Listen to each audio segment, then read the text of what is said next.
La vie, c'est comme une voiture de course. Pour avancer, il faut prendre des risques, mais garder le contrôle. Cette phrase d'Ayrton Senna, l'un des plus grands pilotes de Formule 1, décrit à merveille mon invité du jour qui est un passionné de sport automobile. Axel Wackerlé, c'est l'histoire d'un battant. Il a vu sa vie bouleversée à 16 ans lorsqu'une tumeur cérébrale a failli lui coûter la vie. Ça a duré 3 ans, son combat, et plutôt que de freiner, lui, il a accéléré. 10 ans plus tard, il a partagé son parcours sur un TEDx qui s'appelle « Faire de sa vie la plus belle de ses histoires » et il a même écrit un livre, l'histoire d'une vie, une véritable thérapie personnelle. Alors Axel, aujourd'hui, se décrit comme le responsable du sourire à la Villa Mona, à Genève, donc un EMS, centre de retraite. Il a aussi énormément de projets. Attachez bien vos ceintures, car cet épisode promet d'être une course folle à travers les moments forts, les défis et les rêves d'Axel. Il a fait de sa vie un véritable rallye d'émotions et de défis. Alors, bienvenue sur Parcours Inspirant. Écouter des parcours inspirants, c'est apprendre autrement. Alors laissez-vous inspirer. Bonjour Axel. Bonjour Agnès. Je suis super contente de t'avoir avec moi aujourd'hui. C'est un grand plaisir partagé. Comme tu le sais, ce podcast démarre par retracer donc ton parcours et on va démarrer depuis ton enfance jusqu'à aujourd'hui et on va retracer ensemble les différentes étapes clés et surtout les apprentissages de vie que tu as eus. Et alors j'aimerais qu'on démarre par comment tu étais quand tu étais petit. Le petit Axel de 10 ans, est-ce qu'il avait autant d'énergie qu'à aujourd'hui? On ressent cette énergie et ce sourire qui illumine ton visage. Et j'aimerais, comment tu étais à 10 ans? Ouais, l'énergie, elle était là. Elle était clairement là. J'étais vraiment le sacré chenapan de la famille. Ok. Un grand bavard, très rêveur, vraiment ultra créatif, ultra expressif, ouvert sur le monde qui l'entoure. Pas très concentré, pas très appliqué. D'accord. Tu me disais qui j'étais quand j'avais 10 ans. Je te répondrais un mot, c'était sensible. D'accord. Mais aujourd'hui, je dirais que ma sensibilité aujourd'hui, c'est une vraie force. Et j'en ai fait une vraie force et c'est sûrement ma plus grande force aujourd'hui. Et c'est ce qui fait tout ce que je développe aujourd'hui, qui je suis aujourd'hui. Alors qu'à cet âge-là, ma sensibilité, elle était plutôt ma plus grande faiblesse. J'étais un petit garçon qui avait tout pour être heureux, une famille extraordinaire, on voyageait beaucoup, on avait une vie riche de plein d'expériences, de rencontres, d'entourage, d'activités, de découvertes. J'avais tout pour être le plus heureux de la planète, mais j'étais mal dans ma peau. J'étais tout le temps dans les derniers de classe, j'étais tout le temps très amoureux, c'était jamais réciproque. D'accord. J'aimais pas vraiment le jeune homme que j'étais, et pourtant j'avais tout pour être heureux et la vie, elle allait plutôt bien. Donc déjà, avant même l'obstacle que tu as vécu à 16 ans, tu n'étais pas forcément bien dans ta peau avant cette période. Il y avait un vrai mal-être et c'était une famille ultra heureuse, mais au fond de moi, il y avait un vrai mal-être. Et quand tu me dis ça, c'est que il y a quelques années, j'ai dit à mes parents que j'avais pris conscience que peut-être qu'en fait, cette maladie qui s'est déclarée à l'âge de 16 ans, elle avait peut-être toujours été là. Parce qu'à l'école, j'arrivais pas à apprendre mes leçons, les dictées, j'avais toujours un nombre de fautes incroyable. Mon papa qui était très dans les mathématiques, il me faisait travailler les mathématiques des heures et des heures et des heures, il s'entêtait à essayer de me faire comprendre et ça ne rentrait jamais, j'y arrivais jamais. Je faisais du tennis à haut niveau, je finissais l'école un petit peu plus tôt, j'étais tous les soirs à l'entraînement, tous les week-ends sur les terrains pour les tournois un peu partout. Ma maman qui me suivait partout pour tous mes matchs et je perdais tout le temps sur le terrain et je finissais en larmes. Il y avait un vrai manque de confiance. Il y avait un obstacle, quoi. Il y avait quelque chose qui ne fonctionnait pas. Et après la maladie, des années après la maladie, une dizaine d'années après la maladie, je me suis dit, mais en fait, ce mal-être et tout ce qui ne fonctionnait pas quand j'étais plus jeune, peut-être que c'était déjà une maladie qui était déjà là. Et quand j'en ai parlé à mes parents, on m'a dit, effectivement, peut-être, on ne saura jamais. Et peu importe. Oui, parce qu'au final. Mais il y avait un mal-être. 16 ans, tu as des maux de tête. Tu finis par être donc diagnostiqué avec une tumeur cérébrale. S'en est suivi de 3 années entre opérations, se battre pour récupérer les fonctions du corps. Et d'ailleurs, tu as fait un TEDx où tu as expliqué ce qui t'est arrivé. Et donc, ce que je te propose aujourd'hui, et d'ailleurs, tu as fait un podcast aussi que j'invite nos auditeurs à écouter. Et donc, du coup, ce que je te propose aujourd'hui, c'est de regarder sous un angle un peu différent et d'essayer de comprendre ce que tu as retenu de cette période. Avec plaisir. Ouais, avec plaisir. Il y en a un seul de souvenir. Et ça fait une dizaine d'années que je le raconte dans des écoles ou sur des échanges comme ça avec toi et moi aujourd'hui. Et si à chaque fois, c'est ce souvenir-là qui revient. C'est le jour où je suis sorti de l'hôpital, après 1 an et demi à peu près, après avoir été opéré du cerveau, des poumons, du cœur, une méningite, etc. Et ça faisait 1 an et demi que j'étais pas sorti des murs de l'hôpital et que je me battais pour rester en vie. Et ce jour-là, on rentrait à la maison et ma maman poussait le fauteuil jusqu'à la sortie de l'hôpital. Et les portes en verre se sont levées, se sont ouvertes, à l'entrée de l'hôpital. Et ma maman a poussé le fauteuil. Et là, j'ai sombré en larmes d'émotion, mais une belle émotion. J'avais oublié cette sensation de ressentir l'air sur mes joues et de se ressentir juste vivant, quoi. Et ça, c'est le moment qui a changé toute ma vie. Et c'était vraiment un déclencheur de frissons, de vie, d'émotion, d'énergie au quotidien, juste de se ressentir vibrer, de se ressentir vivre. Ça, c'était vraiment un moment qui a changé toute ma vie. Ouais. Ça, s'il y avait un souvenir, ce serait celui-ci. Cette période que tu as vécue, la force que tu as ressentie et qui t'a permis d'aller de l'avant, tu dirais qu'elle est venue de l'intérieur ou de l'environnement extérieur, de certaines personnes, du corps peut-être médical. Tu dirais que la balance entre les deux, ce serait... C'est du 50-50. Et pour moi, il y a 3 raisons qui font que je suis encore vivant aujourd'hui. C'est parce qu'à cet âge-là, j'avais 16, 17, 18 ans.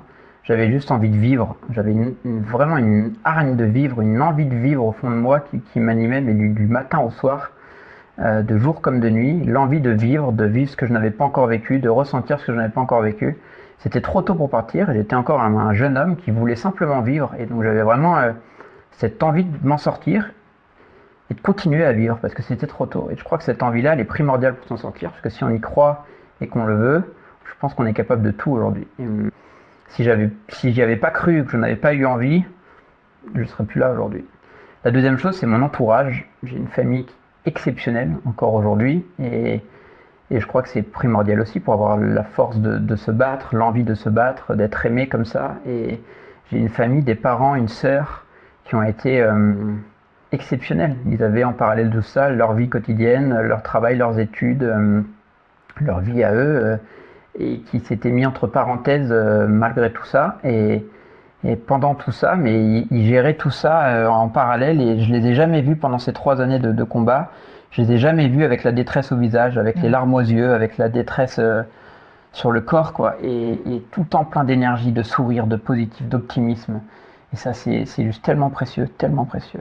J'apprendrai des années après que ma maman, quand elle sortait de ma chambre d'hôpital, elle s'effondrait dans le couloir de l'hôpital.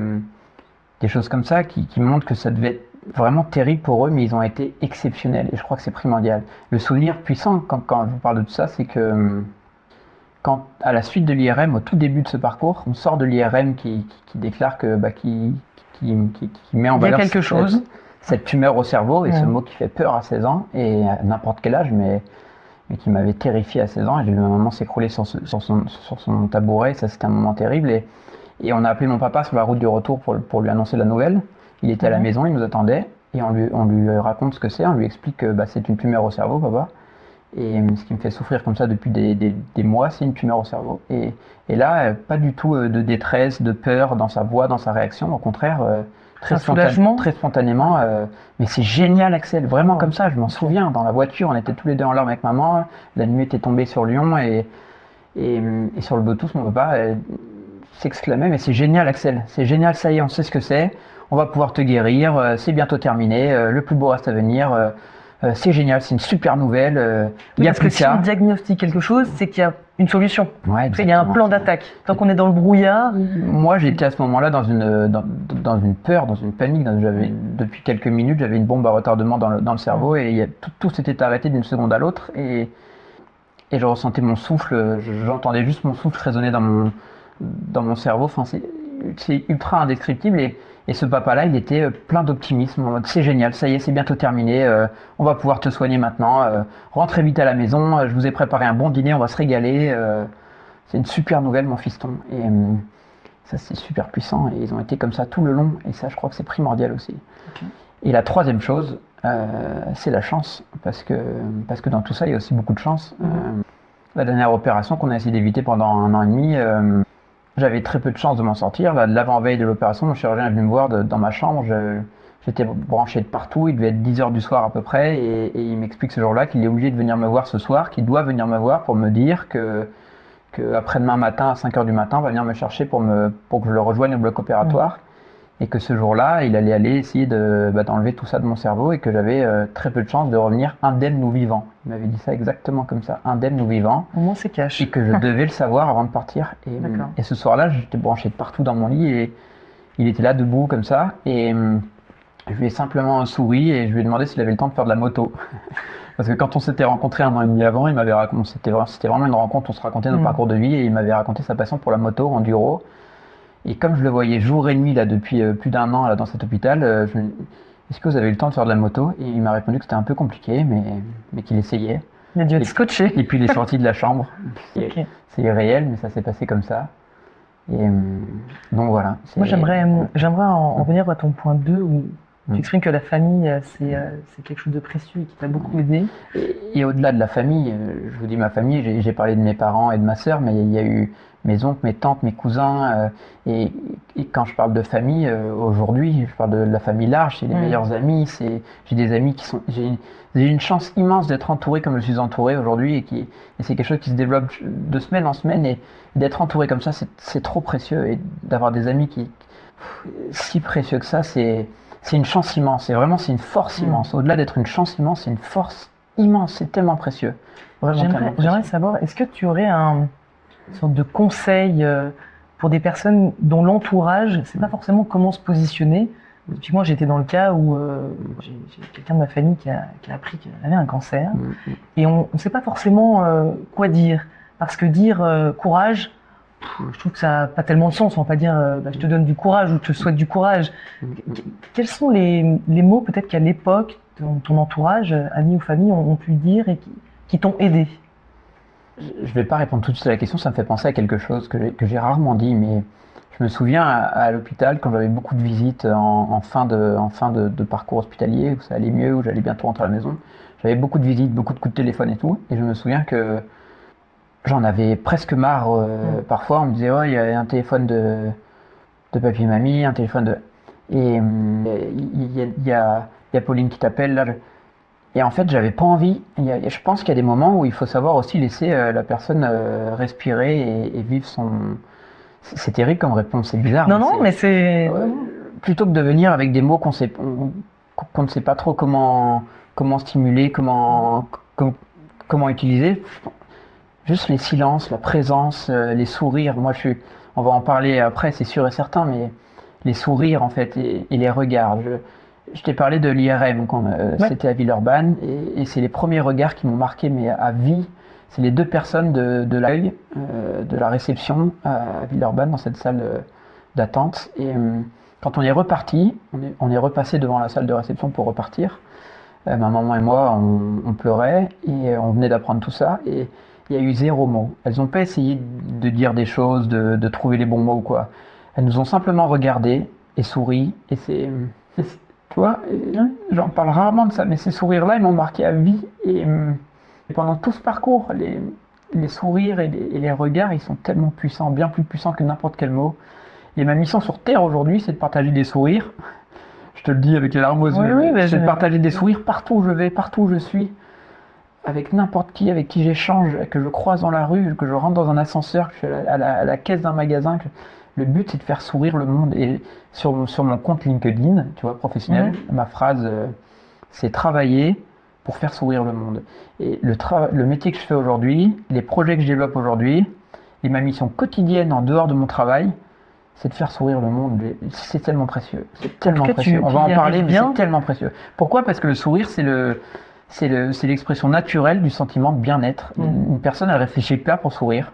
Elle se force rarement à sourire. Et un sourire forcé, on voit que c'est pas un vrai sourire. Mais un vrai sourire, c'est juste terriblement merveilleux, quoi. Et le but de la vie, c'est de sourire tous les jours. C'est Charlie Chaplin qui disait qu'une journée sans rire est une journée perdue. Il avait tellement raison. Et au-delà du rire, une journée sans sourire, c'est pas une journée qui a servi à quelque chose, c'est une journée perdue. On a une chance tellement immense d'être vivant, il faut s'entourer de choses qui nous font sourire. C'est trop précieux, trop précieux. Ah, absolument. Absolument. Et j'aimerais, par rapport à cette période, vous poser une dernière question. Si on avait le pouvoir de revenir à l'âge de 16 ans ou autour de cette période, quel conseil tu aurais aimé qu'on te donne? Ou quel conseil tu pourrais te donner toi si on allait dans le passé? Ouais, je me dirais... elles sont puissantes tes questions, tu vois. C'est beau, c'est beau. Je me dirais, n'aie pas peur, rien n'est impossible, quoi. Parce qu'en fait, j'avais 16 ans, le mot tumeur au cerveau, ça fait tellement peur, le milieu hospitalier, c'est terrible, les souffrances, la souffrance, c'est atroce, et la peur de mourir, il n'y a pas de mots, en fait, pour la décrire. Et j'aurais aimé qu'on me dise, n'aie pas peur, quoi qu'il se passe, tu vas t'en sortir, parce que c'est ce qui s'est passé. Et en fait, moi, j'étais quasiment persuadé de mourir, en fait, même si j'y croyais, j'en avais envie. Il y a même un moment, le moment de la dernière opération, j'avais juste hâte d'y aller parce que je m'en foutais de comment ça allait se passer. Je savais que ça allait se terminer, quoi. Soit j'allais mourir, soit j'allais en ressortir guéri. Et je dirais même que si j'avais su la suite, j'aurais peut-être jamais eu le courage parce qu'il a fallu que je me reconstruise après parce que j'étais guéri, mais j'étais détruit et face à une montagne immense et il a fallu se reconstruire, réapprendre, reprendre confiance, revenir à la vie. C'était peut-être là le moment le plus difficile et donc j'aurais juste aimé qu'on me dise quoi qu'il se passe, t'en fais pas, tu vas super bien t'en sortir. Mais c'est comme ça que ça s'est passé, mais si j'avais su tout ce qui allait se passer et tout ce que j'allais devoir endurer, faire, etc., j'aurais jamais eu le courage. Donc j'aurais aimé qu'on me dise t'en fais pas. Ça va le faire. N'aie pas peur, ça va le faire. Confiance en toi. Ouais, parce que c'est terrible cette peur-là et ces épreuves-là. Quand j'y repense aujourd'hui, je me dis si je sais, ça je le dis de temps en temps, et je vais te le dire là, mais je sais que si je rechutais un jour, là, j'avais 10 ans de grandes chances de rechuter pendant 10 ans. Là, ça fait plus, ça fait 14, 15. Donc normalement, je ne rechuterais pas. Et je suis persuadé que je ne rechuterais pas. Mais si je rechutais, et ça, j'en avais toujours été persuadé, à 18, 19, 20, 21, l'année dernière, si je rechute demain, je suis mort. Parce que j'aurai jamais 2 fois la même chance, jamais 2 fois la même force de me rebattre en sachant tout ce qui va pouvoir arriver. Je partirai, quoi. Pourtant, tu l'as fait une fois. Mais justement, ça, je suis incapable de... En sachant tout ce qui... Parce que je ne savais pas tout ce qui allait se passer à chaque fois, à chaque étape. Bien sûr, mais tu as eu cette énergie et cette mais là, en sachant, force incroyable. En sachant, je ne rechuterai pas. Mais il ne faudrait pas que je rechute. Vraiment, voilà. Okay. Mais je ne rechuterai pas, j'en suis persuadé. Et je crois que ça, c'est super important. Tu sais, j'ai retrouvé la mémoire grâce à un hypnotiseur qui a travaillé sur les 90%, sur les 90% de mon cerveau que la médecine ne connaît pas, c'est l'inconscient. Et je crois que de chaque matin se lever en se disant que la vie est belle et que ça va le faire, je crois que c'est primordial aussi. Si tous les matins je me levais en me disant faut que je vais rechuter ou ça va pas bien se passer, ça se passerait comme ça. J'en suis persuadé. L'inconscient, c'est primordial pour s'en sortir. Ouais, la force c'est primordial. La médecine connaît 10% de notre cerveau. Je suis persuadé que si je m'en suis sorti, c'était au-delà de la médecine. J'ai un chirurgien magicien que j'ai eu une chance immense de rencontrer. J'ai eu des médecins incroyables. J'ai eu une équipe neurologique à l'hôpital du Continent extraordinaire. Mais je suis persuadé que tout ce qui se passe là-dedans, inconsciemment, tout ce qu'on pense, tout ce qu'on génère en nous, c'est primordial. Mais au quotidien, c'est primordial. Et on parlera de ma chérie qui est indienne et qui est très dans l'état d'esprit, dans la méditation, tout ça, et dans le conscient. La transition est toute faite. Je voulais aborder justement le fait que tu sois après allé en Inde. Ouais. Donc après toute cette période, tu as fait un break et tu es parti en Inde. Ouais. Raconte-nous un petit peu ce que tu as appris là-bas. Je voyage depuis que je suis tout petit avec ma famille, une fois par an aux 4 coins du monde. On a grandi comme ça et c'est la plus belle façon de grandir, les voyages. Et lorsque j'avais 12 ans, on est parti en Inde pendant 3 semaines. Et c'était le seul voyage de tous les voyages qu'on avait fait qui était au-delà d'être du tourisme ou des vacances. C'était une vraie expérience humaine. L'Inde, c'est intense, c'est éprouvant, c'est sublime, c'est terrible. C'est ultra enrichissant. Et Et cette année-là, j'étais en deuxième année de master, en début de deuxième année de master, à Lyon, en France. Et, et on nous explique, même pas, on nous explique pas encore. Je vais, pendant une dizaine de jours, je ressens des maux de tête qui reviennent dans mon crâne. Et je ressens mon cœur battre dans mon cou à droite, là, comme au tout début de ma maladie. Et je dis rien à personne pendant quelques jours, pendant une dizaine de jours, je dis rien à personne. Mais ça commence vraiment à m'inquiéter. Et un jour, je me souviens, ce jour-là, je prends la Smart de mon papa pour aller me garer sur la colline de Fourvière, chez les Maristes, là où j'étais à l'école. Parce que c'est compliqué pour se garer, donc je vais à l'école avec cette petite Smart. Je fais mon petit créneau génial, ces voitures, c'est génial pour se garer. Ok, ouais. On parlera sûrement des voitures après, c'est vraiment une grande passion. Et je me gare, et j'avais rendez-vous avec ma responsable de formation pour parler de mon stage à venir. Et je me gare et je l'appelle, elle s'appelait Marie Grand, peut-être qu'elle m'écoutera. Marie Grand, c'était un professeur extraordinaire, une personne extraordinaire. Et je l'appelle au téléphone et je lui dis Marie, je peux pas venir te voir, il faut que j'aille à l'hôpital. Et je lui explique ce qui se passe et depuis 10 jours. Et elle me dit mais Axel, appelle vite ta maman et va vite aux urgences. Et tout. Et donc c'est ce qui se passe ce jour-là. Et je me fais hospitaliser 3 jours. Et en fait, c'est la pompe que j'ai dans le cerveau suite à la première opération qui s'était déréglée.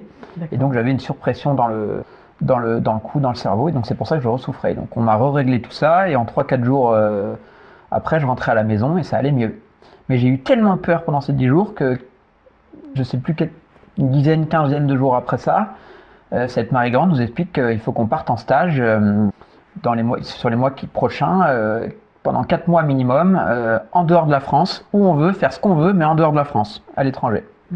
Et à ce moment-là, je me dis, j'ai juste envie de partir en Inde et tout seul pour revivre ce frisson que j'avais ressenti en Inde à l'âge de 12 ans, toute cette vie qu'il y a en Inde, cette intensité de vivre qu'il y a en Inde, de survivre aussi qu'il y a en Inde et d'aller offrir ce que j'avais de plus beau à offrir, toute cette vie que j'avais en moi depuis quelques années. Et donc j'ai eu envie de partir en Inde et tout seul. Et donc je me suis renseigné un peu autour de moi et mon médecin généraliste à Lyon, c'est mes parents qui me disent, mais Patricia Blanc, elle s'appelle à Écully, et c'est mes parents qui me disent, mais appelle Patricia parce qu'elle va tous les ans en Inde, dans une famille qu'elle a rencontrée il y a quelques années et qu'elle accompagne, et elle connaît très bien l'Inde, il faut que tu lui en parles. Je l'appelle et tout, et je dis, j'ai juste envie de partir en Inde, développer un projet humanitaire, je sais que tu développes plein de choses au niveau de la médecine là-bas, soit t'accompagner toi dans un projet, soit moi développer quelque chose. Et là, elle me parle de sa famille, une famille qu'elle a rencontrée il y a plus de 20 ans, alors qu'elle marchait au bord de la grande route qui longeait ce village qui s'appelle Chinamudaliar Chavadi, dans le sud-est de l'Inde. Elle marchait toute seule et il y a une fille de 5 ans, je crois, elle avait à l'époque, qui la prend par la main, qui lui fait traverser la route où passent des camions, des scooters, des tout, n'importe quoi, et qui la tire dans le village qui était de l'autre côté de la route, jusque dans sa maison. Et elle se retrouve dans une maison où une famille était en détresse. Ils ne savaient plus comment s'en sortir, ils avaient faim, et ils avaient pas beaucoup d'argent, pour ne pas dire pas d'argent, et c'était une famille en détresse. Et elle est tombée en coup de cœur sur cette famille, et cette jeune fille, c'était la plus grande des 3 sœurs, c'était Pavi, qui maintenant doit avoir 25 ans, et c'était la plus grande des 3 sœurs, donc 2 parents, une grand-mère, et ses 3 filles.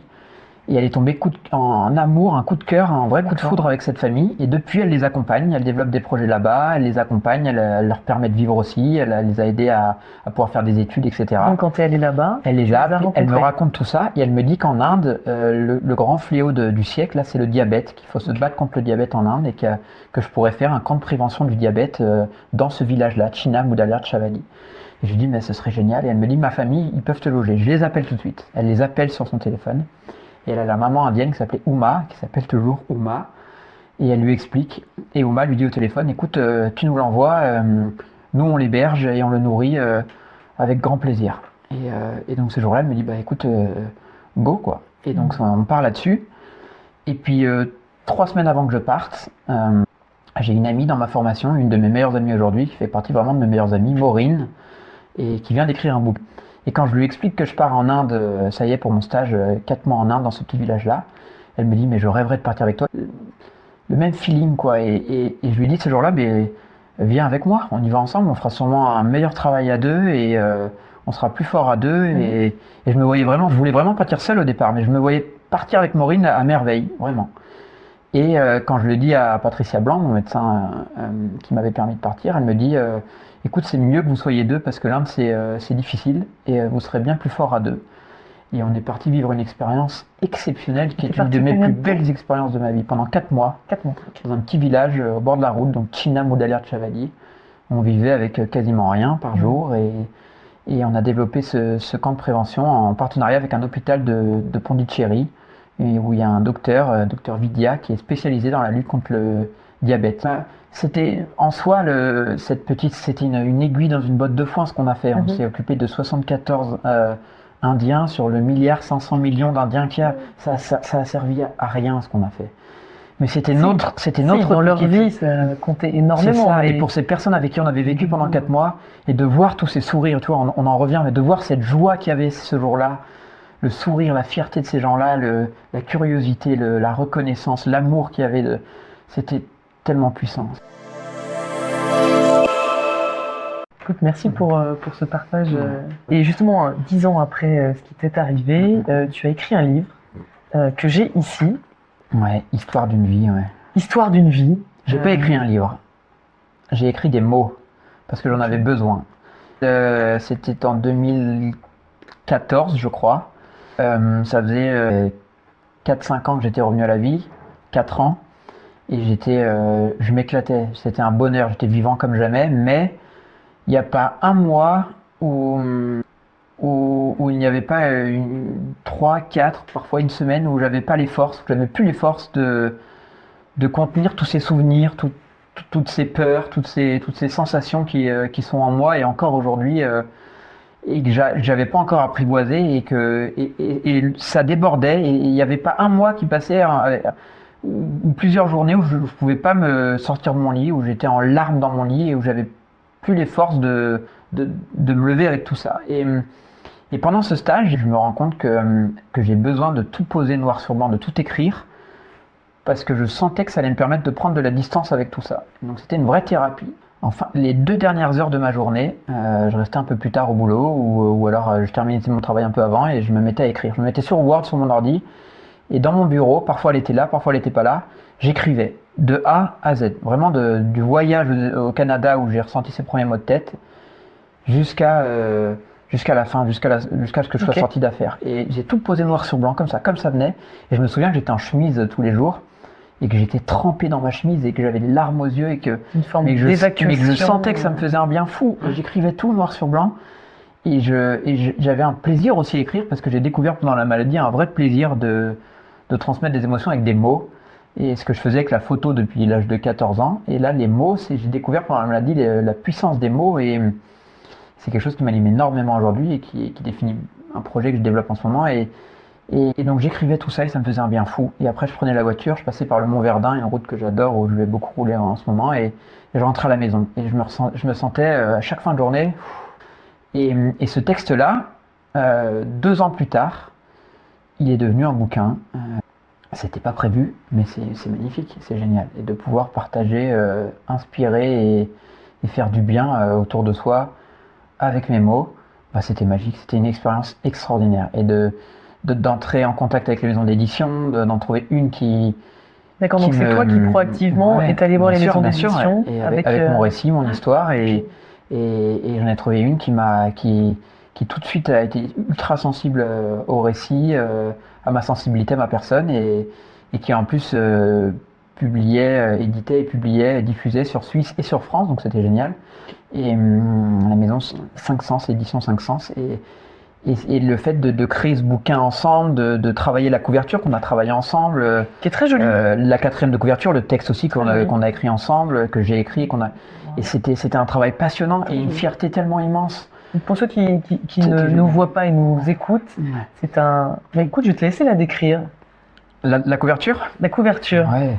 On en a fait plusieurs avant de valider celle-ci, mais je ne saurais même pas comment te la décrire, mais c'est la légèreté d'un cerveau qui va mal en fait, mais c'est la légèreté des feuilles qui s'envolent. Et quand je t'ai raconté cette sortie de l'hôpital où je dis à ma maman stop sur mon fauteuil et où je dis mais stop et je m'écroule en larmes et tout, ce matin-là, il y avait un grand ciel bleu, il y avait des arbres tout autour de la sortie du Tonkin, maman avait garé la voiture juste en bas des escaliers Et c'était à l'automne, et il y avait des feuilles il y avait du vent dans les arbres, il y avait des feuilles qui volaient partout, et je ressentais ce vent se poser sur mes joues, et c'était mais juste extraordinaire. Et on retrouve ces feuilles sur cette couverture, on retrouve le cerveau, on retrouve le visage d'un jeune homme, et c'est juste une couverture qui me parle énormément, et je la trouve aussi poétique que puissante, et voilà, et je trouve qu'elle correspond parfaitement au récit qui suit, et je suis très fier de cette couverture, j'aime beaucoup cette image, et elle était vraiment sortie du lot. Et je me souviens que les premières, j'aimais pas du tout, et j'avais dit à ma maison d'édition, aux personnes avec qui je travaillais,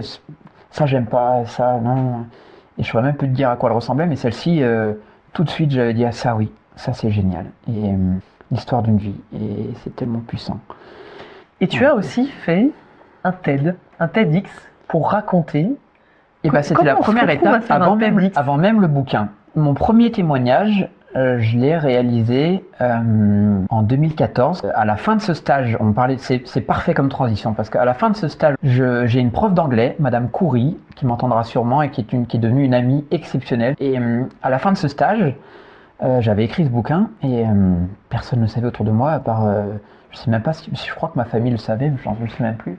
Et à la fin de son cours d'anglais, peut-être 10-15 jours après le stage, on sort de la classe, c'était la dernière heure en fin de journée avec elle, Nicole Coury, et moi j'étais tout le temps le dernier à sortir de classe parce que moi j'étais bien à l'école, j'avais pas envie de partir en courant, je joue à double depuis l'opération, donc je prends mon temps pour ranger mes bouquins dans mon sac et tout, et tranquille. Et elle vient me voir, parce que pendant cette séance, on avait fait un Secret Santa pour Noël. Et elle nous avait proposé de faire un Secret Santa où on prend chacun un nom de la classe une semaine avant, et puis ce jour-là, on offre un cadeau à la personne qu'on avait pioché. Et j'avais pioché Julie Argaria, une amie d'enfance qui avait joué un grand rôle dans mon retour à la vie quand j'avais repris l'école 3-4 ans avant. Et elle avait fait partie de cette troupe d'amis tellement précieux dont je te parlais tout à l'heure, des gens extraordinaires qui m'ont accompagné à la vie et qui ont été des amis extraordinaires. Et Julie, elle était dans ma classe et je l'avais pioché. Il n'y a pas de hasard, je l'avais pioché pour le Secret Santa. Et du coup, je lui avais écrit, on en revient sur tout ce que je te disais avant, je lui avais écrit un poème pour ce jour-là. Et donc, juste avant qu'elle vienne me voir en fin d'heure, cette professeure, on avait fait le Secret Santa. Et au moment où c'était à mon tour, je monte sur l'estrade et je lis mon poème que j'avais écrit en rime et tout, pour Julie, qui racontait notre histoire et notre relation. Et mon objectif, c'était qu'il y ait des larmes d'émotion dans la classe. Et c'était mission accomplie, quoi. Transmettre de l'émotion avec des mots, tu vois. Je ne suis pas surprise. Et je lis mon poème, et je sais pas, il y avait 25 personnes en larmes, on entendait les mouches voler, ça avait figé tout le monde. Donc moi j'étais super heureux, c'était ultra beau, il y avait autant de rires que de larmes. Et c'est à chaque fois ce qui se passe quand je raconte mon parcours dans les écoles, dans les classes, c'est trop puissant. Et donc c'était mission accomplie. Et à la fin de l'heure, donc j'étais en train de ranger mon petit sac, Nicole Coury vient s'asseoir au bord de mon bureau. Et il faisait nuit dehors déjà, je m'en souviens de ce moment. Et elle vient me voir, elle me dit, mais Axel, mais qu'est-ce que tu fais ici avec le talent que tu viens de nous faire découvrir ce soir là? Et je lui dis, merci beaucoup, ça me fait plaisir, mais en fait j'ai découvert pendant la maladie le plaisir des mots et de l'écriture et de jouer avec les mots, quoi. Et là elle me dit, mais de quelle maladie tu parles, Axel? Et donc je lui pitch en 3 minutes mon parcours. Et là je me souviens, elle me dit, mais je comprends, c'est incroyable, je comprends l'Axel que je côtoie depuis presque 2 ans maintenant, et ta sensibilité, je comprends tout maintenant, Axel. Et donc je lui explique que je viens de tout écrire pendant mon stage. Je lui explique que pendant le stage de Géo qu'elle a corrigé un peu. En plus, je lui raconte qu'en parallèle du stage, pendant le stage, j'ai tout écrit parce que j'en avais besoin.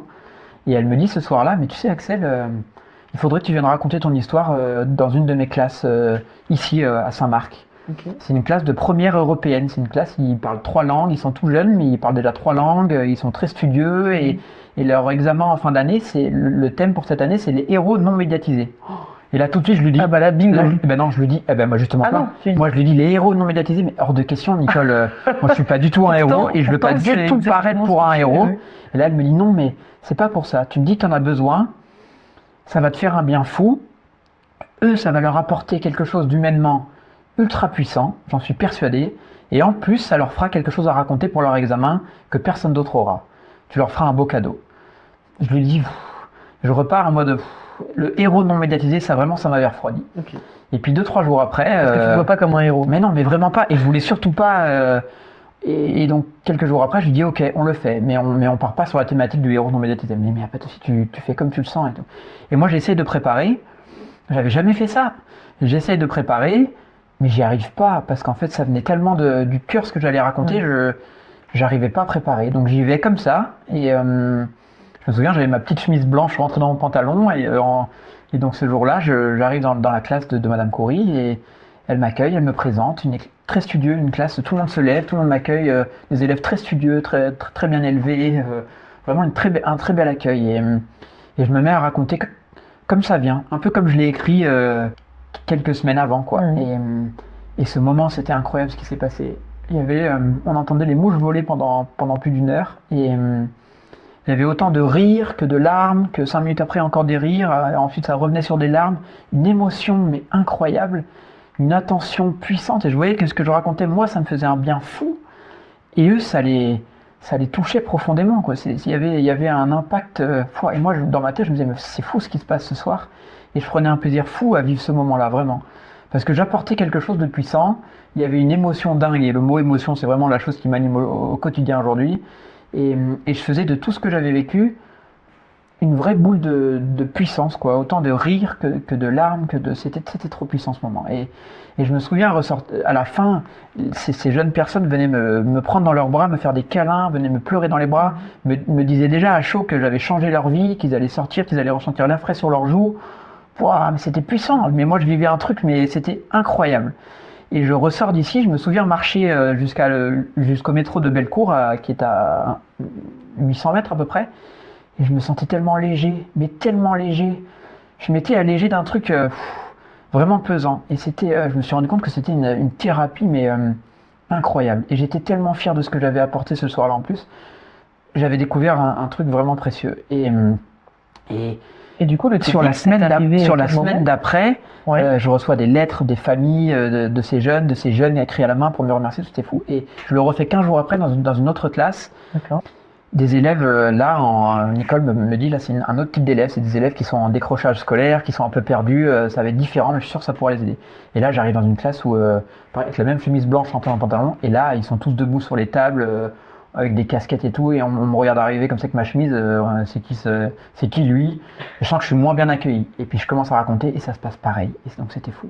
Et j'ai continué à le faire, c'est pour ça que je te parlais de ça du TED, j'ai continué à le faire pendant 2 ans, régulièrement, dans différents établissements. D'accord. Et mon rêve ultime, c'était un jour de faire un TED Talk. Parce que j'ai écouté depuis des années sur YouTube des TED Talks et c'est tellement inspirant. C'est puissant. Et le TEDx, c'est un truc, c'est connu dans le monde entier. C'est puissant ce truc. C'était un rêve. Les 18 minutes impactantes. Mais moi, je pensais jamais le faire. C'était un rêve que j'avais au fond de moi, mais c'était irréalisable, c'était inatteignable. Et 1 an et demi après, à peu près, je vais dans un restaurant qui s'appelle Les Petites Cantines à Bèze. Ils m'entendront peut-être aussi, les fondateurs sont incroyables. Et Les Petites Cantines, c'est un restaurant où tout le monde vient pour cuisiner, manger et faire la vaisselle ensemble. Il y a des sans-abri, il y a des touristes, il y a des familles, il y a des étudiants, il y a des artistes. Et tout le monde partage un moment et c'est des moments incroyables. Et je vais dîner là-bas.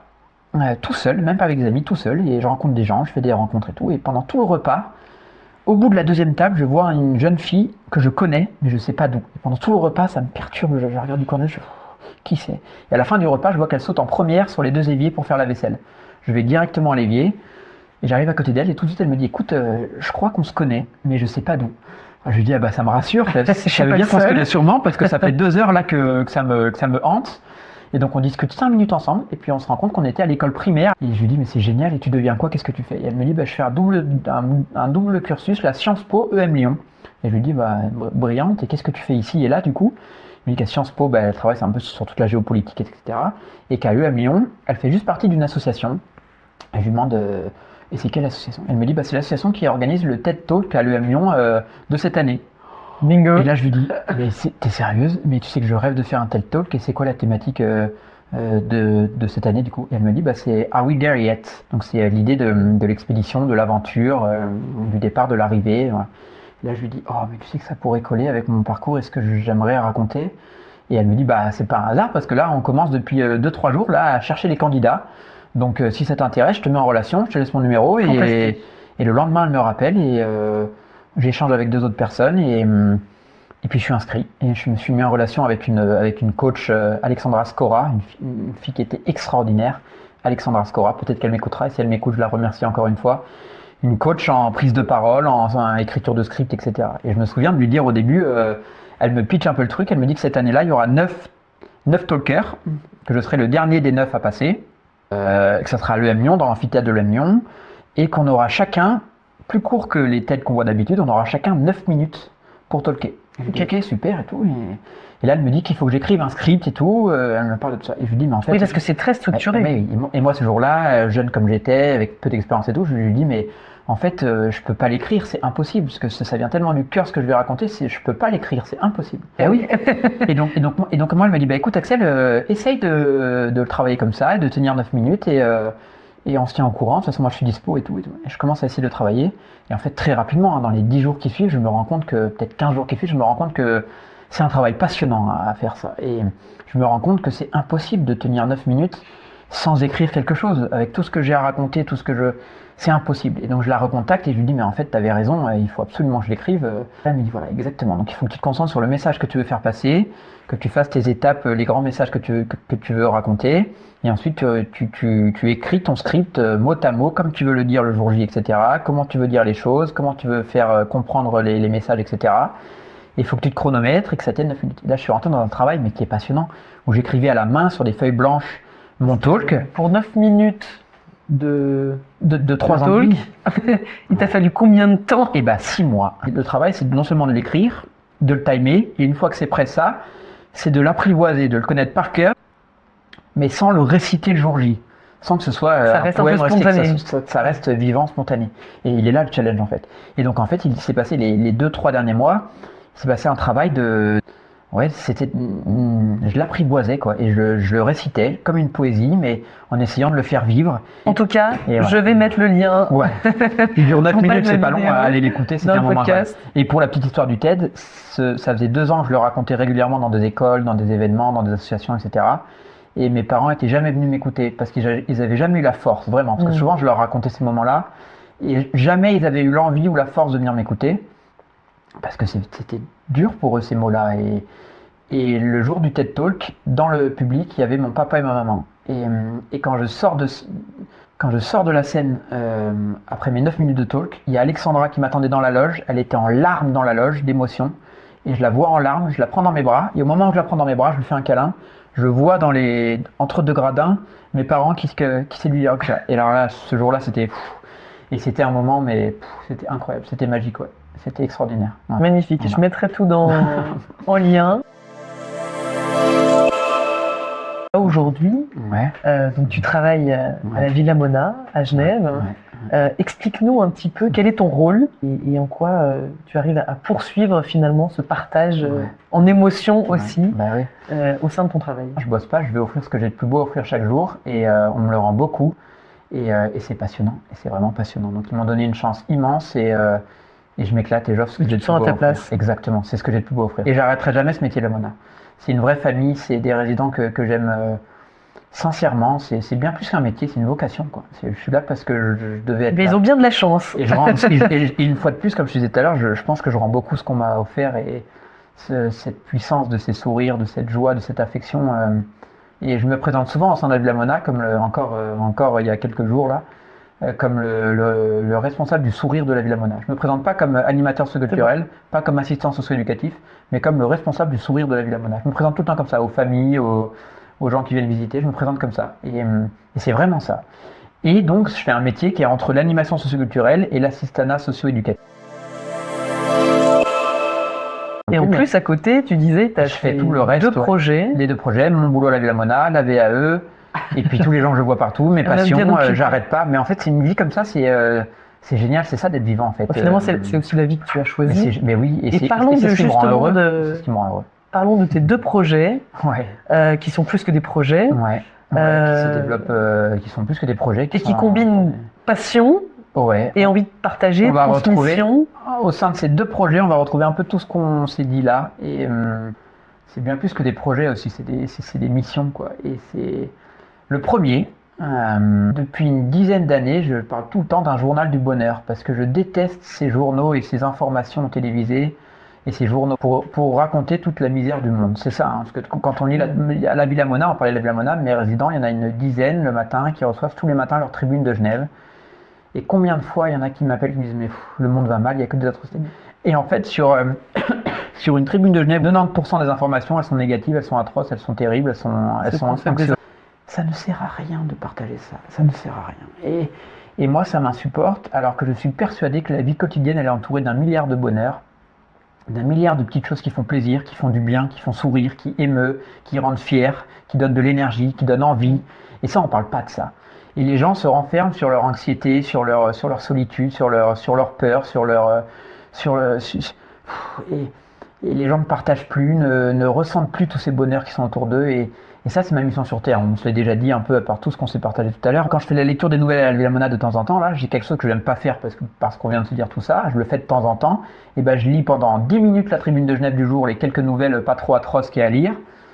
Qui sachent un peu ce qui se passe sur notre planète, lui il savent déjà de toute façon. Et je termine avec, sur la tribune de Genève, sur le site internet, il y a une fois par semaine les bonnes nouvelles de la semaine. Et il y a entre 8 et 10 bonnes nouvelles de la semaine. Et je termine avec ça, et là on échange pendant 40 minutes tous ensemble autour de la table sur ces sujets-là. Et là c'est passionnant, c'est plein de bonnes énergies, et ça leur fait du bien. Et en fait, le partage, c'est fait pour faire du bien. Et donc partager des nouvelles anxiogènes, ça sert à rien, à part à rendre le monde un peu plus... Et donc si on en revient sur ton projet... Et donc le journal du bonheur, j'ai commencé à travailler là-dessus. Okay. Et donc ça s'appelle Smiley Days. L'idée, c'est d'inviter chacun à venir reprendre ses mots à soi. On revient sur les mots de tout à l'heure. Ses mots à soi pour raconter ses émotions. Tu vois, on parle des mots, des émotions. On ne savait même pas qu'on allait en venir là, mais on s'y retrouve.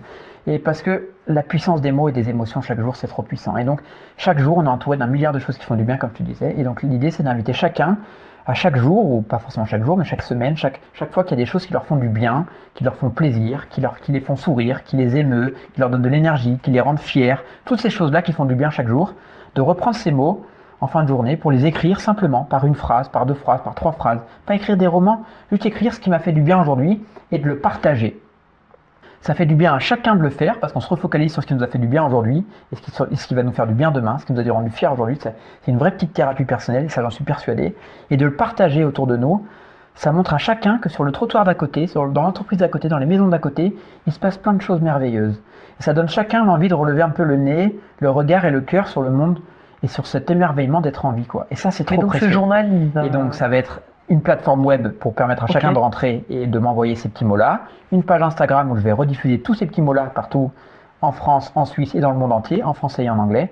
Et une newsletter, donc un journal du bonheur par newsletter que moi j'enverrai une fois par mois à toutes ces personnes qui sont inscrites sur la plateforme par mail. Donc ça sera un journal du bonheur par mail numérique avec tous les partages qu'on m'aura envoyés.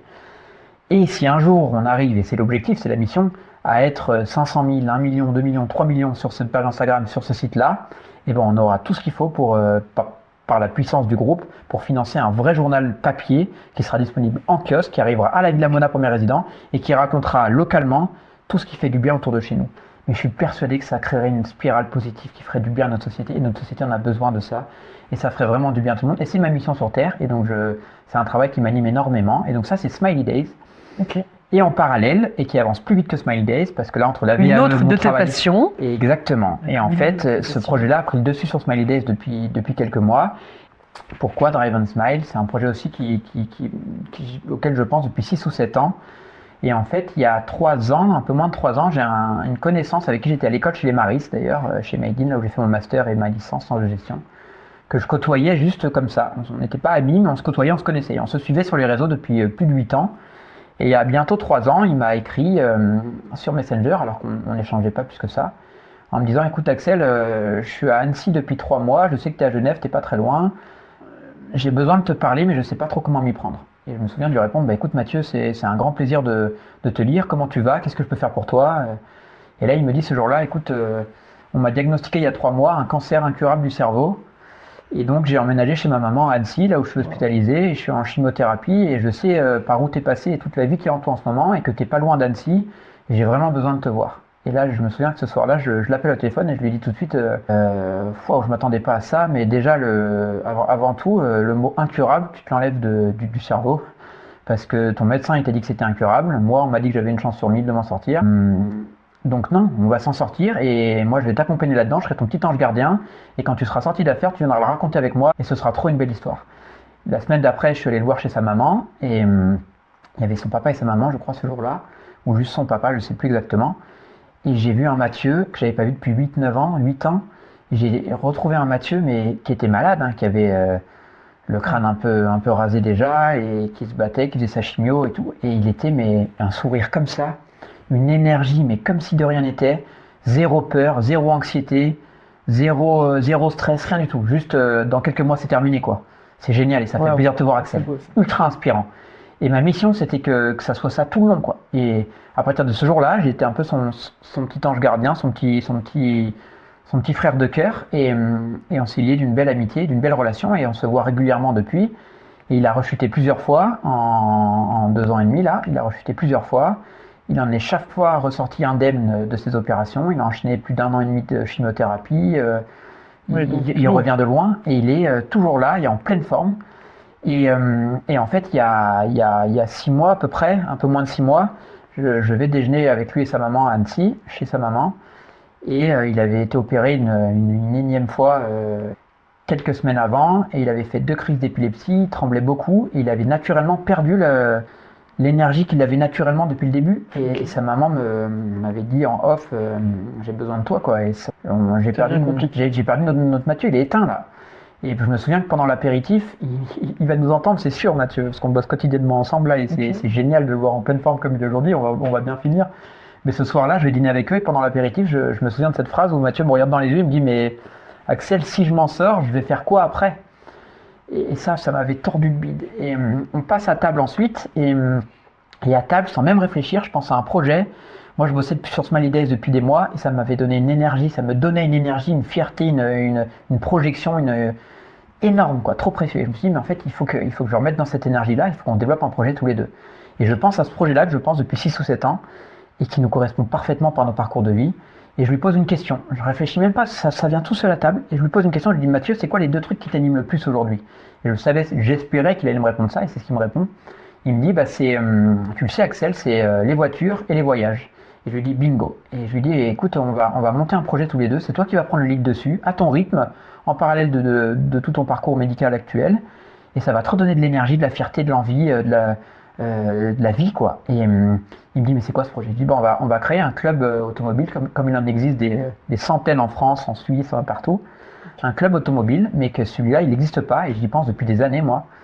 On va créer des week-ends en voiture de sport, où dans chaque voiture, il y aura un propriétaire au volant, et sur le siège passager, un enfant malade, qu'on va déconnecter de la maladie pendant 2 jours, pour se requinquer de rêves, d'émotions, de joie, de rencontres et de bonheur, quoi. Et juste une parenthèse d'énergie, de vie, parce que moi je suis persuadé de cette puissance émotionnelle que provoquent ces voitures-là, parce que c'est des choses que j'organise beaucoup depuis plus de 15 ans maintenant. Je conduis des voitures de sport depuis que j'ai 14 ans, et j'organise des balades avec parfois on est 5 voitures, parfois on est 15 voitures, et c'est des rencontres incroyables, c'est des émotions, c'est des partages, c'est une passion, c'est un sentiment de liberté. J'emmène mes personnes âgées à la Villa Mona aussi tous les ans là, encore la semaine, il y a 15 jours là, dans une vieille Mustang de 1965, et donc je dis à Mathieu, l'idée c'est qu'on crée ce truc là, et imagine si dans 5 ans, on est 5 ou 6 personnes qui bossent à plein temps sur des road trips, et qu'une fois par mois, on fait un road trip aux 4 coins du monde avec des hôpitaux partout, des enfants partout et des voitures partout. Mais ce serait génial. Et c'est génial pour les enfants, pour les familles, pour les hôpitaux, pour les propriétaires, pour les endroits où on va, pour tout. C'est précieux pour tout le monde. Et donc il y a un truc génial à faire, Mathieu. Et il me regarde avec le sourire comme ça à table, il me dit, allez, go. Et puis on se met à bosser dessus. 2 mois après, il rechute. Et quelques semaines avant, j'étais allé raconter mon parcours chez Made in à Lyon, là où j'ai fait mon master et ma licence. Et j'avais parlé de ce projet-là. Et il y a un petit jeune Maximilien de Parsco, qui fait partie de l'équipe aujourd'hui, qui était venu me voir à la fin de mon intervention en me disant, mais si un jour tu as besoin de quelqu'un pour travailler sur ce projet, moi je rêve de bosser avec toi sur ce projet, c'est magique. Et ce gars-là, il était tout jeune, une 20aine d'années, d'une énergie, d'une vivacité, d'esprit, d'élocution et tout. Il était extra, ce gamin. Et donc j'en parle quand Mathieu me dit qu'il rechute 2 mois après qu'on se mette à bosser sur ce projet tous les deux. Il m'appelle, il me dit je me refais opérer, j'ai rechuté, etc. Il m'appelle l'avant-veille de l'opération, il m'appelle, il me dit tu sais Axel, encore une opération du cerveau, je sais comment j'y vais, je sais pas comment je reviens, mais ce projet il faut absolument le faire dans tous les cas. Et ce soir-là, je lui dis écoute, dans tous les cas je le ferai, que ce soit avec toi ou sans toi, on le fera, c'est sûr, parce que c'est trop magique. Et Et je lui parle de Maximilien et je lui demande s'il veut bien que je propose à Maximilien de rejoindre l'équipe. Et que ce soit pour le faire tous les trois ou juste tous les deux, peu importe, mais qu'ils rejoignent l'équipe. Et il me dit, mais avec plaisir. Et donc, je vais rouler à Lyon en voiture de sport avec Maximilien sur le col de la Luère dont je t'ai parlé tout à l'heure. D'accord. Et je lui parle de tout ça, et heureux comme tout, et il rejoint l'équipe. Et Mathieu se sort bien de cette opération. Je me souviens d'aller le voir une semaine après sa sortie de l'hôpital à Annecy. Il avait pris pas mal de kilos, il tremblait beaucoup. Ça m'avait fait un peu mal au bide de le voir comme ça, mais il était sorti d'affaires. Et on s'est remis à bosser sur le projet un mois après à peu près, tous les trois. Et aujourd'hui, là, quelques mois plus tard, on a notre premier rallye qui est tout prêt.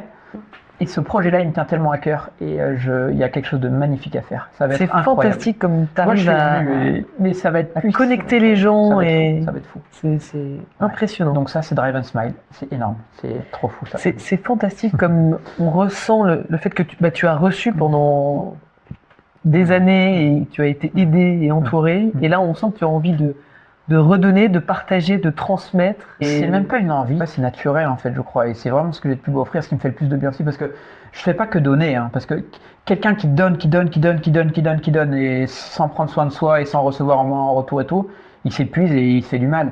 En fait, mon objectif quotidien chaque matin, encore aujourd'hui, c'est de sentir cette boule qu'on a dans le ventre là, qu'elle soit épanouie, quoi. Et il y a comme tout le monde, moi, il y a des matins, je me lève, j'ai les larmes aux yeux, ou je me couche, j'ai les larmes aux yeux.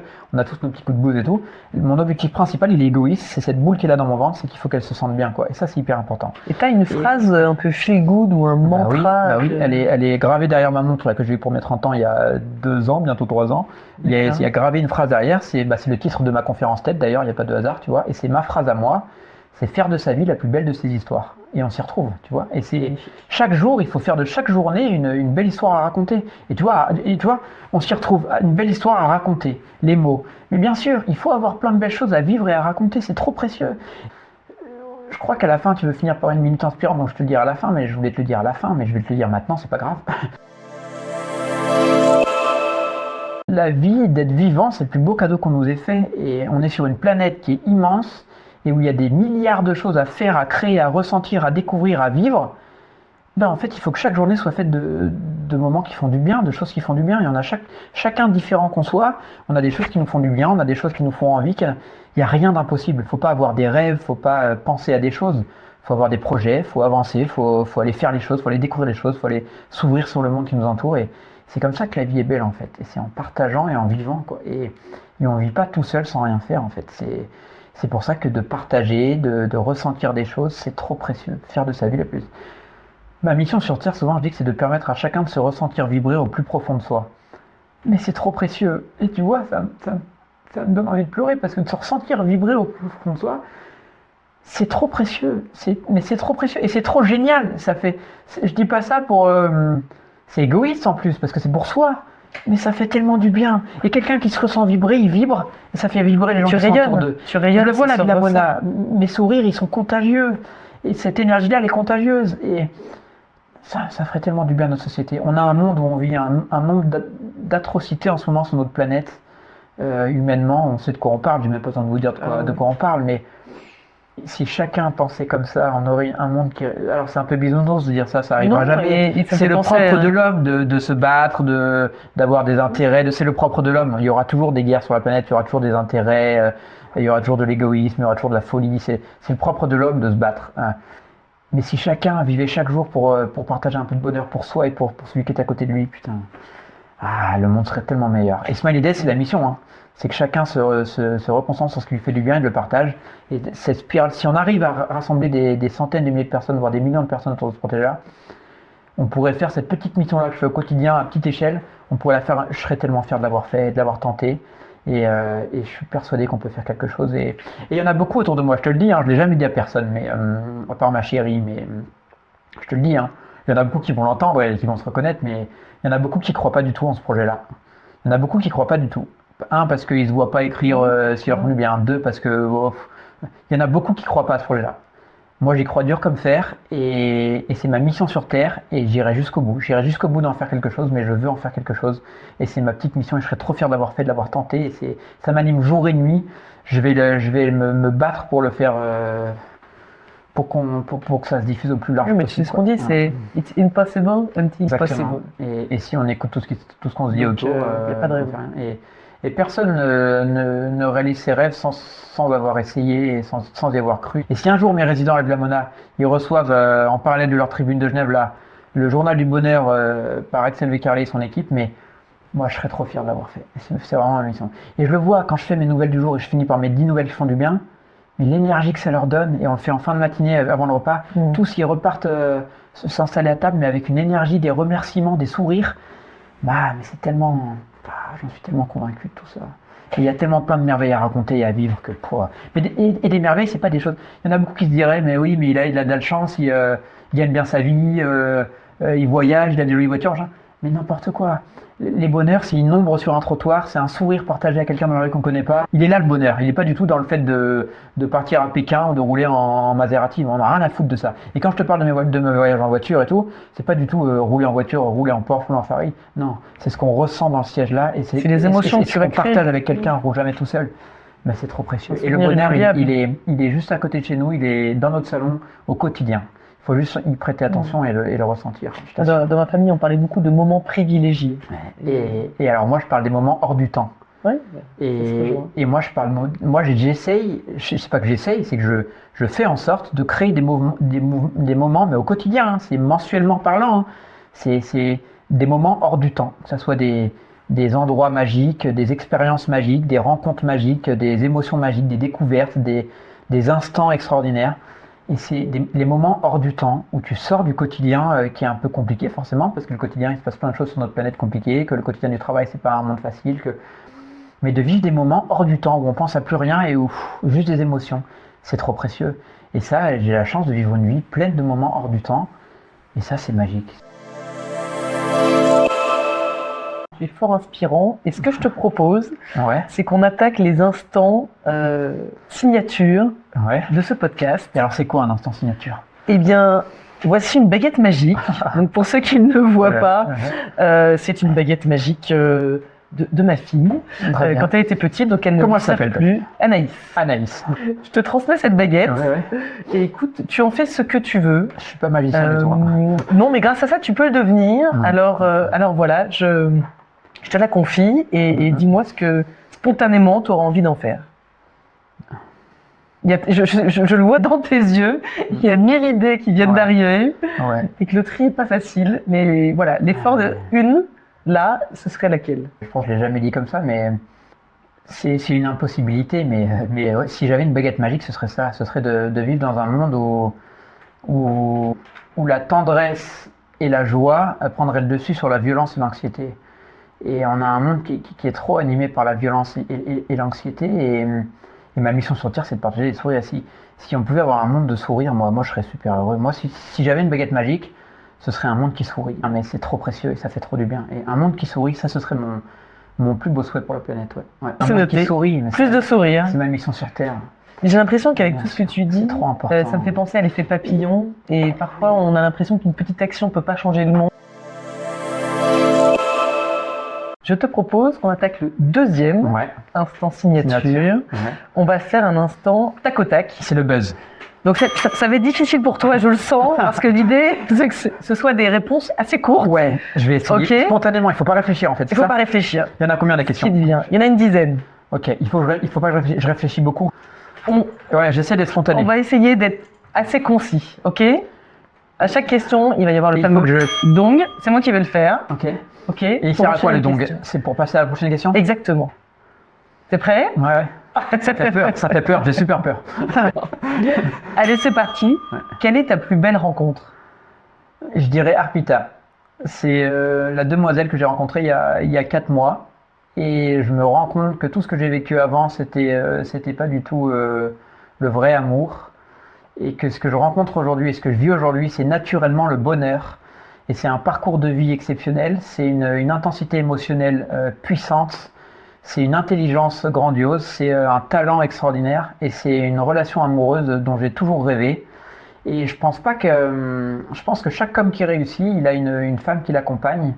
Et je crois vraiment, j'ai vraiment trouvé une personne avec qui j'ai envie de créer 1 milliard de choses, de vivre 1 milliard de choses, et avec qui je ressens des choses que j'ai jamais ressenties. Et j'ai vraiment besoin de ça pour être heureux. Et je vis un bonheur immense avec Arpita.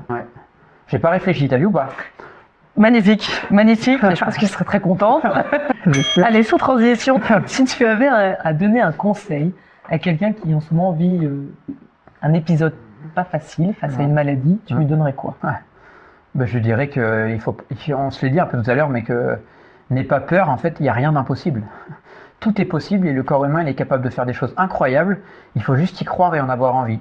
Donc le conseil, ce serait ça, ce serait crois et il faut que tu en aies envie, quoi.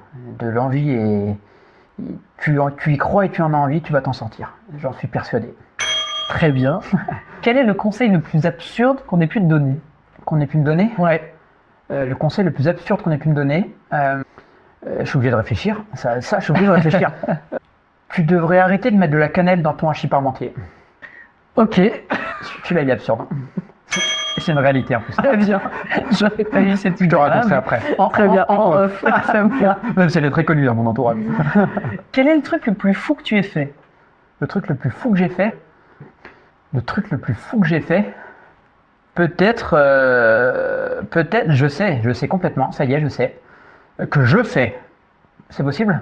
Ah oui, bien sûr. C'est de conduire des voitures de course sur circuit ou sur route en voyant la vie en double. Je vis la vie en double depuis la dernière opération et je conduis des voitures de course. Donc souvent ça va vite et sur circuit on est proche et j'ai jamais eu d'accident. Je conduis des voitures de course alors que je vois double. Souvent quand je fais des baptêmes avec moi, parce que je fais souvent des baptêmes, souvent je le dis pas tout de suite. Je le dis au bout d'une heure de roulage et d'émotion. Je dis à la personne qui est à côté de moi, c'est quand même dingue de vivre ça en voyant double et la personne me regarde et me dit mais t'es sérieux? Sauf spécialement. Est-ce que tu as un mentor, quelqu'un que tu admires? Tout de suite. J'ai pensé à mon papa tout de suite. Ok. C'est quelqu'un d'exceptionnel. Alors c'est pas objectif, c'est mon papa, mais tout le monde ne pense pas ça de son papa non plus. Mais c'est un entrepreneur, mais qui a toujours su être ultra disponible et engagé et ouvert pour sa famille et tellement aimant aussi. C'est quelqu'un qui m'inspire au quotidien et dont je suis tellement fier et tellement reconnaissant. Voilà, c'est mon papa. Très bien. Avec qui tu aimerais manger? N'importe qui sur cette planète. J'ai pensé avec toi. J'ai pensé à toi tout de suite. Parce que, on s'est rencontrés aujourd'hui de vive voix. On va aller se faire un dîner, un de ces quatre, à Genève, pour se raconter, parce que moi aussi j'ai envie de te connaître un peu plus, et donc ce serait toi. Ok. Parce que je fais tout le temps des repas partout avec plein de monde, mais là ce serait toi. Eh bien écoute, avec plaisir. Très très bien. As-tu une checklist de vie? Mais alors, cette question est incroyable. Souvent on me charrie. Je peux te la montrer? Mais non, tu l'as dans ta poche? J'ai un dans ton agenda, téléphone. Okay. Et sur mon iPhone, j'ai une note. En fait, j'ai appris quand j'avais plus de mémoire et que j'ai repris l'école sans mémoire, j'ai appris avec une psychiatre neurologue de travailler avec des fiches. Okay. Des fiches Bristol que je faisais pour apprendre mes leçons sans mémoire à court terme. Et j'ai appris à tout noter sur des fiches. Et en fait, ces fiches-là, je les reproduis sur une note iPhone. Mais ça, c'est clairement une checklist de vie. Je marque tout là-dessus et comme ça. Ok. Voilà. Très bien. Je ne m'attendais pas à cette question. La note il y en a plein qui me disent, mais Axou, t'es fou de faire ça. Voilà, elle était là la question. Merci à toi. Où tu te vois dans 10 ans? Dans 10 ans? Je sais. Ok. On en parlait avec Alpita il y a quelques jours encore. Une maison au bord du lac d'Annecy, avec la maman d'Alpita qui vit en Inde encore aujourd'hui, qui nous rejoindra pour vivre avec ses petits-enfants, donc avec mes enfants. Alpita, mes parents qui seront à la retraite depuis un petit moment, depuis une dizaine d'années, et on vivra tous en famille au bord du lac à Annecy, et avec plein de beaux projets, plein d'amour et plein de sourires. Ouais, c'est ça le rêve. Magnifique. Dernière question. Qui tu aimerais voir interviewer et faire ce podcast? Je sais. Et je te mets en relation avec lui ce soir. Très bien. Je pense que je vais te répondre différemment. Je pense que j'ai 25 personnes à te mettre en relation avec toi. Mais vraiment, et que je rêve de te mettre en relation avec toi, parce que je suis entouré de plein de gens incroyables. Je pense à 5 ou 6 personnes d'un coup là. Mais le premier qui m'est venu à l'esprit, c'est Julien Chaffard. Parce que Julien Chaffard, c'est un ami exceptionnel, qui a un parcours de vie entrepreneurial et de passion aussi, passion en commun avec les miennes aussi, exceptionnel. Et c'est un parcours de vie, et c'est une personne, c'est une énergie, c'est un sourire, c'est un cœur, c'est quelqu'un d'exceptionnel.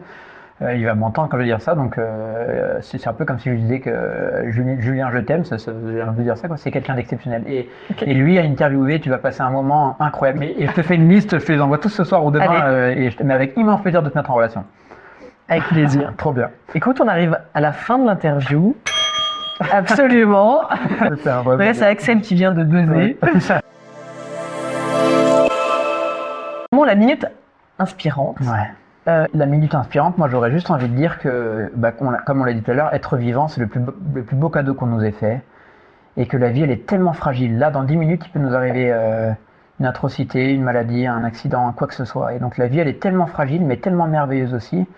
Et que de passer à côté de sa vie, c'est trop dommage. Et que de se ressentir vibrer au plus profond de soi, c'est hyper important.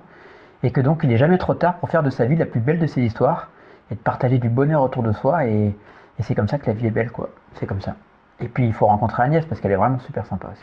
Et un grand merci à toi. Bon, je te remercie beaucoup, Axel. J'ai passé un moment fantastique. Mais moi aussi. Je me suis éclaté avec toi. C'était trop bien. Partage, j'ai des émotions. Ouais, j'ai des frissons dans le dos. C'est trop bien. Et c'est génial. Et je suis trop heureux de partager tout ça. Et ce moment avec toi, ça me donne une énergie. C'est ce que je dis à chaque fois, c'est que à chaque fois que je vais raconter dans des écoles, que je parle un peu de tout ça, que je fais des petits moments d'interview comme ça me donne une énergie. Je le ferai toute ma vie. Toute ma vie. C'est ma mission. C'est ce que j'ai de plus beau à offrir. Et c'est ce qui Là, tu m'as donné une énergie, mais là, je vais passer une semaine extraordinaire. Écoute, et tu es fantastique aussi. Et c'était sans le préparer, tu vois, comme c'est cohérent, parce qu'on revient sur les sourires, sur les émotions, c'est fou. Merci. Merci beaucoup. Un immense merci à toi. Merci, Axel.